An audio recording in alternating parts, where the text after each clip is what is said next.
पाए, जहां उन्हें जाति का दंश नहीं झेलना पड़ा। क्षमा चाहूंगी मंच से भी जो मेरी बहनें बाबा साहेब का इतना सुंदर गान करके गई हैं, मैंने उनके हाथों में भी पाखंडवाद की, उनकी कलाइयों पर पाखंडवाद की वो चीजें, वो धागे बने देखे हैं जो मेरे बाबा साहेब ने उतरवाने की कोशिश करी और मुझे समझ लग गई। तो हिंदू कोड बिल पढ़ा मैंने, तो मुझे समझ में आया कि ये जो मैटरनिटी लीव 6 महीने मैंने घर में बड़े आराम से बैठकर बिना कोई काम किए जो तनख्वाह ली है, वो भी मेरे बाबा साहेब के द्वारा दिए गए अधिकार के कारण है। और दुख है इस बात का कि जो सौभाग्य उनको, जो जीवन उनको मेरे पिता ने दिया है, उनको भुला बैठी हैं। मैं चाहूंगी कि इसके बाद अब बाबा साहेब के अंतिम निर्णय को मेरी बहनें पढ़ें और जो पाखंडवाद की चीजों को ग्रहण करके वो मंच पर आकर, चाहे वो बाबा साहेब का गान कर रही थी, मिटा दें उन पाखंडी आडंबरवादी चीजों को।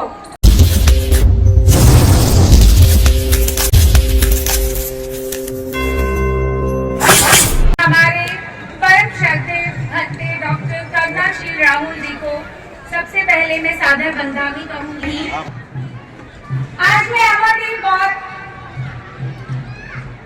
जिला गुरदासपुर, राज्य पंजाब से आपकी इस धरती पर आपके लिए नहीं आई हूँ, अपने लिए आई हूँ। अपना वो ऋण चुकाने के लिए आई हूँ जो हमारे महामानव बाबा साहेब डॉक्टर भीमराव अंबेडकर ने मुझे बहुत से अधिकार देकर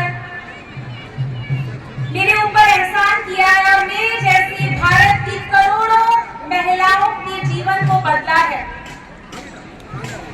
इस ऋण को चुकाने से पहले मैं अपने भाइयों को ये निवेदन करूंगी कि बाबा साहेब ने जो हमारे लिए किया, जो प्रावधान वो हमें देकर गए, हमें उनसे बहुत कुछ सीखना था। मेरे बहुत से भाई, बड़े बुजुर्ग, उन्होंने सीखा और अपने घर की बेटियों को उस मुकाम तक पहुंचाने की पूरी कोशिश की जो हमारे महामानव बाबा साहेब ने हमें संविधान के रूप में, ग्रंथ के रूप में देकर गए। आज का दिन हम जानते हैं कि बहुत महत्वपूर्ण है, हम इसे बहुत महोत्सव के नाम पर मना रहे हैं और हम साथ ही साथ जानते हैं कि आज मनुस्मृति दहन इस दिवस के रूप में हम इसको जानते हैं। इसके साथ ही एक दूसरा ग्रंथ है जो संविधान के रूप में हमारे बाबा साहेब ने हमें दिया है और उसमें बहुत से अधिकार हमें दिए जो हमें मानव होने की अनुभूति कराते हैं। और दूसरी तरफ मनुस्मृति का वो ग्रंथ था जिसमें महिलाओं को निम्न दर्जे का माना गया। प्रदीप अशोक जी का है। आज मैं बाबा साहेब की बेटी बनकर आपके साथ अपने मन के भावों को आपके साथ साझा करूंगी जो मैं महसूस करती हूँ अक्सर।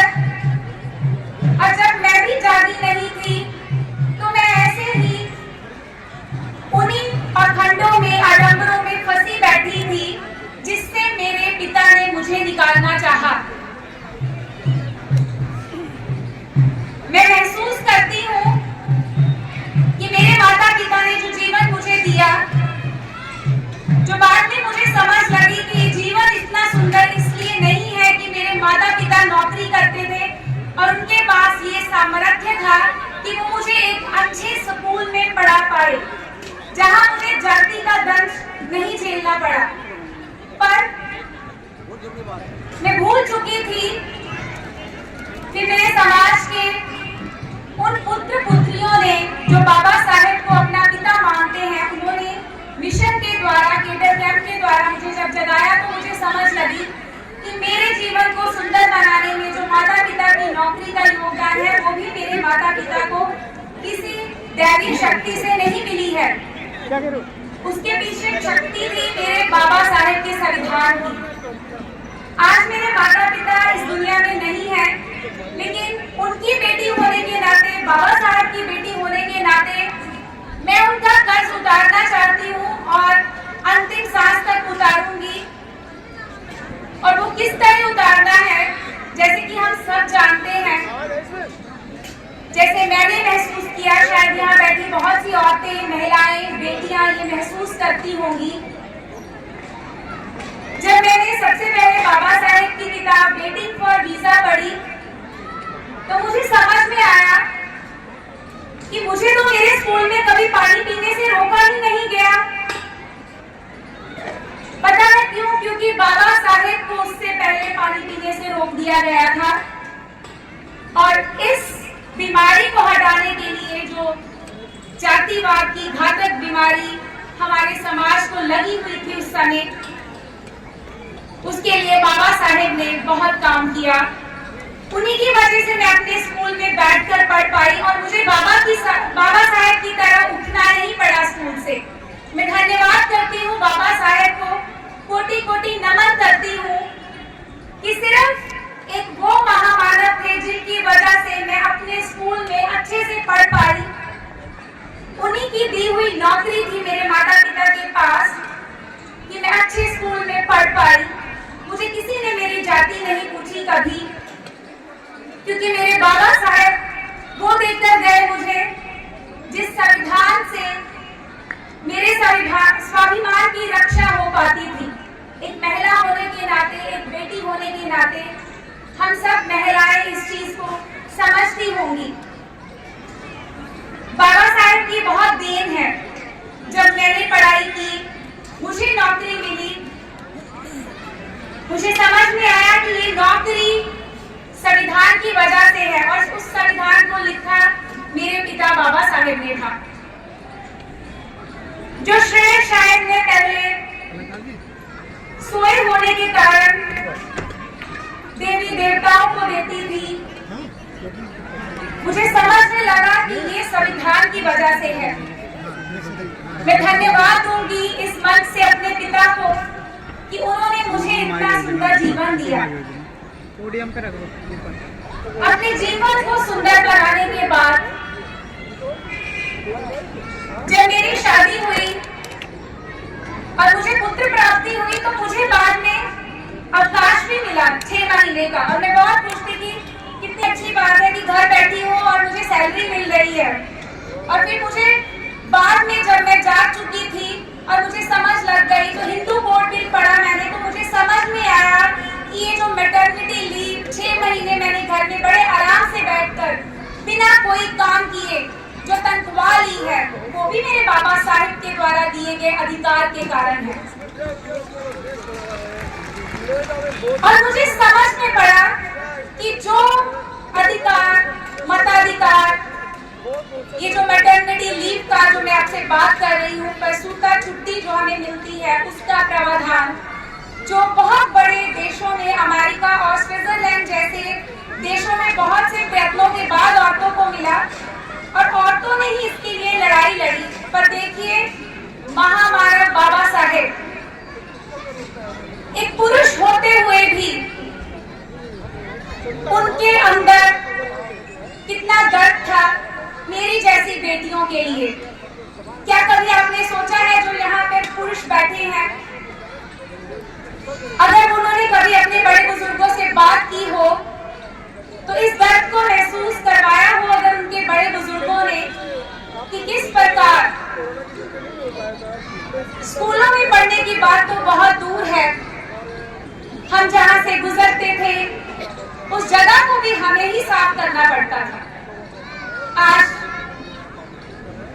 उनकी बेटी होने के नाते समझने के बाद मैं आपको ये समझाने आई हूँ। बहुत सी महिलाएं शायद समझती होंगी, पर दुख इस बात का है कि मन से भी जो मेरी बहनें, क्षमा चाहूंगी, मन से भी जो मेरी बहनें बाबा साहेब का इतना सुंदर गान करके गई हैं, मैंने उनके हाथों में भी पाखंडवाद की, उनकी कलाइयों पर पाखंडवाद की वो चीजें, वो धागे बने देखे हैं जो मेरे बाबा साहेब ने उतरवाने की कोशिश करी।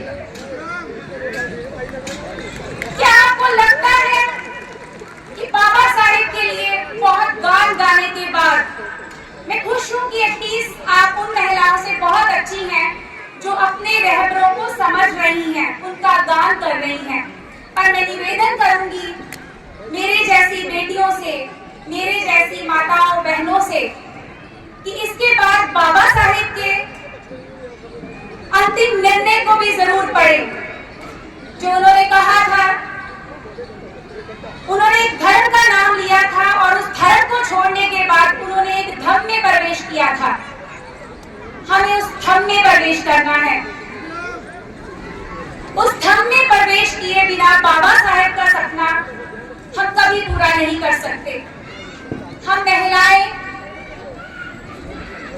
जो मुझे लगता है कि छोटी सी चीज के लिए भी बहुत धन्यवादी होती है। अपने घर में पति ने अगर एक सूट दिलवा दिया, माता पिता ने या सास ससुर ने कुछ प्यार से दे दिया तो अपने आप को सौभाग्यवती समझने लगती हैं।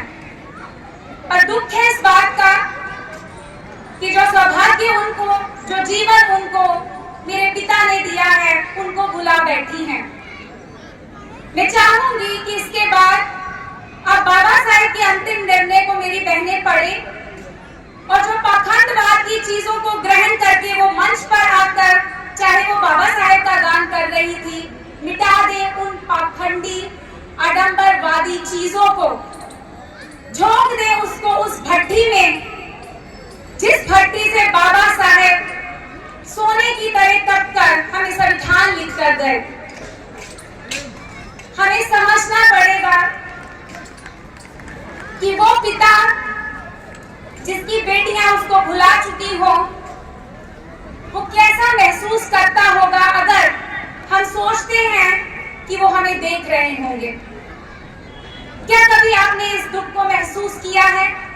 जो मेरी बहनें खड़ी होकर शायद सुन रही हो, शायद ना सुन रही हो, क्या कभी महसूस किया है कि इस कार्यक्रम में भी अगर हम बैठी हैं, इन कार्यक्रमों को करने का प्रावधान भी संविधान में बाबा साहेब ने दिया है, इसीलिए हम अपने इस उत्सव को मना पा रहे हैं।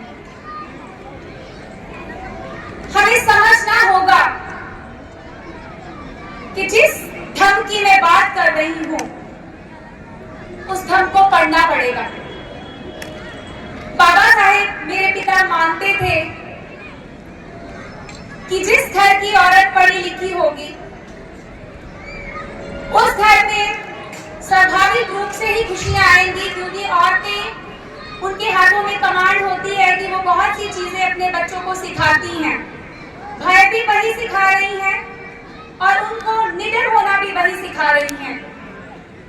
जैसे मैंने पहले बात की कि मेरे माता पिता नहीं रहे हैं, पर मैंने ये चीज अगर किसी से सीखी है तो बाबा साहेब के उन पुत्र पुत्रियों से सीखी है जिन्होंने बाबा साहेब के उस बंबू का सहारा बनना चाहा और वो धर्म में परिवर्तित होने के लिए बाबा साहेब की जो मैंने किताब पढ़ी, लेकिन उसकी जब मुझे ज्यादा समझ तो नहीं आई, पर मैंने निश्चय कर लिया कि मैं आज ही से बौद्ध धर्म में परिवर्तित अपने आप को मानूंगी। बाद में उसके रिचुअल्स भी फॉलो करूंगी, क्योंकि जिस महामानव ने जिस चीज को धारण किया, मुझे उस पर कोई शंका नहीं होनी चाहिए। अगर मुझे अपनी नौकरी लेते हुए अपनी जाति का सर्टिफिकेट लगाते वक्त कोई शंका नहीं थी, तो बाबा साहेब का दिया हुआ धर्म धारण करते वक्त मैं शंकावान क्यों हूं? उस चीज को मैंने छोड़ा और बाद में परम श्रद्धेय भंते डॉक्टर करुणाशील राहुल जी जो मंच पर विराजमान है, मैं कोटि कोटि नमन करूंगी, क्योंकि मेरी जिंदगी में जो बौद्ध धर्म को बाबा साहेब को पढ़ने के बाद मैंने सोचा मैं अपनाऊंगी।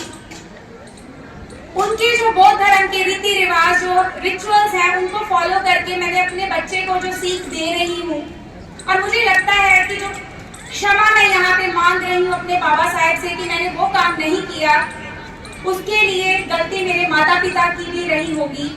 पर सबसे बड़े गलत वो हुक्मरान थे जिन्होंने संविधान से बहुत कुछ लिया, और जब हमें हमारे घरों से लड़कियों को उठाकर पढ़ने के लिए उन्होंने उठाया कि हाँ जी पढ़ो, क्योंकि बहुत सी ग्रांट्स मिल रही थी 1947 में संविधान के लागू होने के बाद, तो हमारे बुजुर्गों ने सोचा कि ये एक शायद पर्टिकुलर पार्टी का काम है जो हमारी बच्चियों को घरों से उठाकर पढ़ा रही हैं।